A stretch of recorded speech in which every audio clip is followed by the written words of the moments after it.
Uton LGU nagpasalig nga tamdo ng problema sa baha sang Botong Cabanbana National High School. Eskwelahan magahimuman sang tika nga ini ang masolusyonan. Si Julius Bilacaol nakatutok.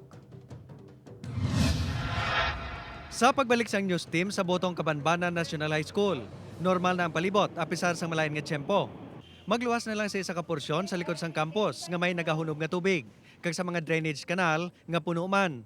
Apang sa tion nga magtupa naman ang mabaskog nga ulan, pwede magbalik ang pagbaha sa campus. Makaduha na ka beses nga nagbisita sa eskwelahan si Mayor Sofronio Fusin.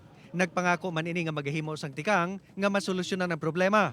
Mataas ang level sang dalan mo, hindi ka mapailig sa baybay bla.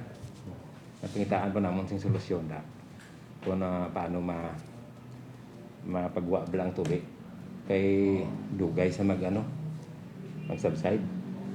Tungod nga nadalom ang ina nga porsyon. Di provide na napabayan. Bangod hindi basta-basta nga masolbar ang pagbaha. Ang eskwelahan upod sa barangay nagapangita man sang sabat. Isa sa mga ini ang paghimo sang drainage nga magakonektar anay sa drainage system sang elementary school. Ang problema, kulang ang budget sang eskwelahan. Nag-istoryahan na kami nga mapasulod kami sang resolusyon kay nakapasulod na kami so bali i-follow up na lang. Kag may advice man sa amon nga amon himuon namon para nga mapadasig atong resolusyon namon kay governor. Samtang wala pa sang konkreto nga solusyon, ginakabalakan nga magalusong gid sa baha ang mga bumuluto sa tion nga magbukas na ang klase sa madason nga bulan sa Agosto.